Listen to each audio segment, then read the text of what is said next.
Hello everyone, আসসালামু আলাইকুম। আজকে আমি কথা বলবো রিসেন্টলি ভাইরাল হওয়া একটা টপিক নিয়ে, যেখানে একটা মেয়েকে ধরে থাপড়ানো হচ্ছিল রাস্তার মধ্যে এবং মেয়েটার সাথে ছিল একটা কার্টুন প্রিন্ট করা জিএসএক্স এর সাদা এবং পিঙ্ক কালারের। এই বিষয়টা নিয়ে আসলে কথা বলার বিন্দু পরিমাণ ইচ্ছা আমার ছিল না, কারণ আমি কারো পার্সোনাল লাইফে কখনো ইন্টারফেয়ার করি না বা কারো পার্সোনাল লাইফ নিয়ে কথা বলতে পছন্দ করি না। কিন্তু এই বিষয়টা নিয়ে আমাকে কথা বলতে হচ্ছে, কারণ অনেকেই ভাবছে এটা হয়তো আমার বাইক বা আমি ছিলাম। এই মানুষগুলাই বা কেমন যে আমার বাইকটা টোটালি ডিফারেন্ট, তারপরেও ভাবছে যে এটা আমি। যাই হোক, এত এত মেনশন, এত এত স্ক্রিনশট, আমার এক একটা পোস্টে এসে মানে স্ক্রিনশট গুলো কমেন্ট করা, এগুলো দেখে আসলে আমি ফেড আপ হয়ে যাচ্ছি এবং বিরক্ত হয়ে যাচ্ছি। তো এই কারণে এই বিষয়টা নিয়ে কথা বলা। তো প্রথমত আমি যে কথাটা বলতে চাই, আমার দিন কখনোই আল্লাহর রহমতে এত খারাপ না যে কেউ রাস্তার মধ্যে আমার গায়ে একটা টোকা দিতে পারবে, একটা ফুলের টোকা দিতে পারবে। অনেকেই হয়তো আমার এই কথাগুলো শুনে আমাকে অহংকারী ভাবতে পারেন, বাট না, আমি অহংকার করে বলতেছি না। আমি আসলে অনেক জেদ থেকে, রাগ থেকে এই কথাগুলো বলতেছি যে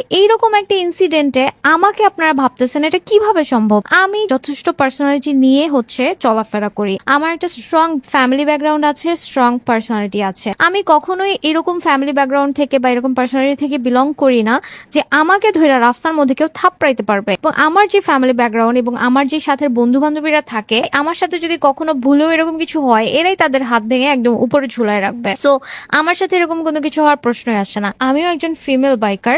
আমার আসলে এখন নিজেকে ফিমেল বাইকার বা লেডি বাইকার বলতে লজ্জা লাগে। লজ্জা লাগার কারণটা কি, যে কিছু মেয়েরা, কিছু না, 95% লেডি বাইকার, এখন বাংলাদেশের 95% লেডি বাইকার যারা ইভেন ঢাকায় তাদের ফ্যামিলিও বিলং করে না বা থাকে না, তারা ঢাকার বাইরে থেকে ঢাকাতে আসে এবং তারা উল্টাপাল্টা প্রস্টিটিউশনের মতো কাজ করে, তারপর কিছু টাকা ইনকাম করে। এরপর কি করে, আইফোন কিনে বা মানুষের সাথে রাত কাটায়, আইফোন কিনবে, বাইক কিনবে এবং সেগুলো দিয়ে কি করবে, এত নোংরা ভাবে ভিডিও করা স্টার্ট করবে ভাইরাল হওয়ার জন্য। আচ্ছা, এই ধরনের ভাইরাল হয়ে লাভটা কি, যদি আপনাকে মানুষ রেসপেক্টই না করে? আমি যখন বাইরে যাই, মানুষ আমাকে আপু ছাড়া কথাই বলে না। আমি এমনও সিচুয়েশন ফেস করি যে ট্যুরে গিয়েছি, একটা দোকানে বা একটা হোটেলে খেতে বসছি, জোর করেও বিল দিতে পারি না। আমার টেকনাফ টু তেতুলিয়া ট্যুরে আমি এটা সব থেকে বেশি ফেস করেছি, কারণ ওইটা আমি আর একটা আপু, মানে আমরা জাস্ট দুইটা মেয়ে টেকনাফ টু তেতুলিয়া ট্যুরটা কমপ্লিট করেছিলাম। এবং এই মেয়েগুলা প্রত্যেকটা লেডি বাইকারদের রেসপেক্ট এবং সম্মান সবকিছু নষ্ট করে ফেলতেছে।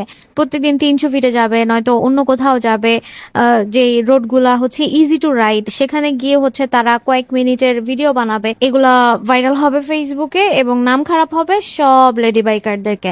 আমি কারো ড্রেস নিয়ে কথা বলবো না, কারণ এটা আসলে বলা উচিত না। এক একজন মানুষের এক এক রকম রুচি হবে, এটা স্বাভাবিক।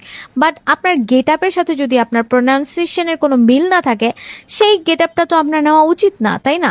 মানে আপনি গেট আপ নিতেছেন ফরেন মেয়েদের মতো, একদম ফরেন লেডি বাইকারদের মতো, কিন্তু আপনার মুখ দিয়ে বাইরে হইতেছে খ্যাতের বস্তির মতো কথা। তাহলে কিভাবে হবে বলেন? আপনি রাস্তার মধ্যে পায়জামা চেঞ্জ করতেছেন, এটা কেমন ধরনের বস্তি মার্কা বিহেভিয়ার?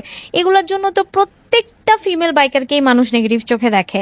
আর আমি এইসব বিষয় নিয়ে খুবই বিরক্ত। আপনারা প্লিজ একটু মেনটেন করেন। স্পোর্টস বাইক অনেক স্মার্ট অ্যান্ড ক্লাসি একটা জিনিস। স্পোর্টস বাইকের একটা ক্লাস থাকে এবং সেটাকে মেনটেন করা উচিত।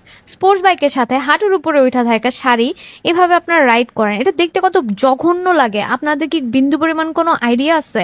মানে হাঁটুর উপরে আমার শাড়ি উঠা আছে, জিনিসটা দেখতেই তো কতটা জঘন্য লাগে। আমারও ইচ্ছা করে মাঝে মাঝে যে শাড়ি পরে আমি একটু বাইক রাইড করি, কিন্তু এই যে এরা জিনিসটাকে এত ন্যাস্টি বানিয়ে ফেলছে, এত জঘন্য বানিয়ে ফেলছে যে এখন আমার শাড়ি পরে বাইক রাইড করতে খুবই ভয় লাগে। যে মানে এই মেয়েগুলো ভাবে এদেরকে দেখতে হয়তো অনেক স্মার্ট লাগে, বাট বোন না, প্লিজ স্টপ দিস। আপনাদেরকে দেখতে খুবই জঘন্য লাগে, যেই কারণে প্রত্যেকটা ফিমেল রাইডারদেরকে মানুষ সেম মনে করে। স্পোর্টস বাইক অনেক ক্লাসি এবং ফ্যাশনেবল একটা জিনিস।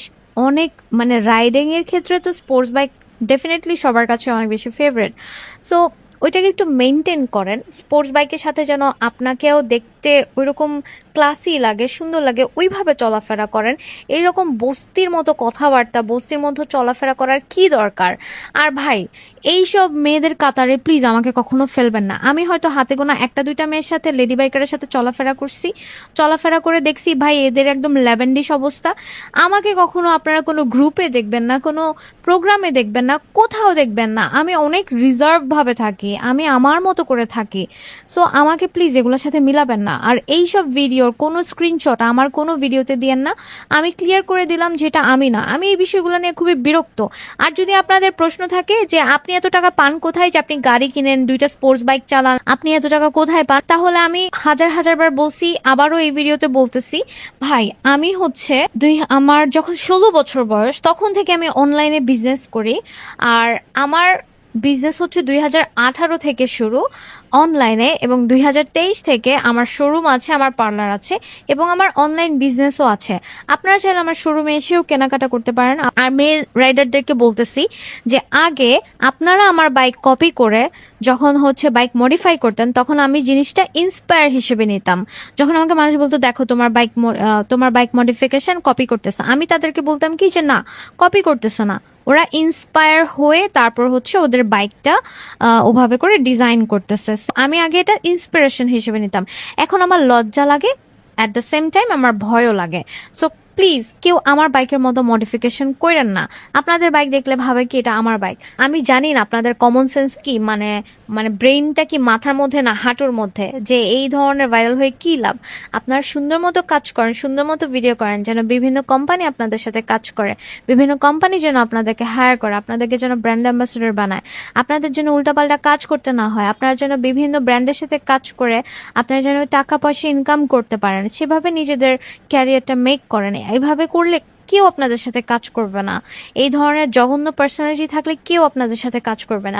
আমি বলতেছি না আপনাদেরকে বোরখা পরে চলাফেরা করতে। বোরখা আসলে আমাদের মেয়েদের তখনই পরা উচিত যখন আমরা প্রপারলি সেটা মেনটেন করতে পারবো। বাট তারপরেও তো স্পোর্টস বাইকের সাথে চোখে দেখতে একদম জঘন্য লাগবে না ওইরকম আউটফিট পরেন। তো যে জিনিসটা পরার জন্য আপনাকে তো খ্যাত লাগতেছেই, সাথে আপনি একটা মানে স্পোর্টস বাইকের মতো একটা জিনিসকেও খ্যাত বানায় দিচ্ছেন। এগুলো কইরেন না আপনারা, প্লিজ প্লিজ। এই ধরনের জঘন্য জঘন্য জঘন্য মেয়েগুলার কাতারে আমাকে ফেলেন না, এবং এদের ভিডিওকে 1 সেকেন্ডের জন্য ভাইবেন না যেটা আমি। সবাই ভালো থাকবেন, আল্লাহ হাফেজ।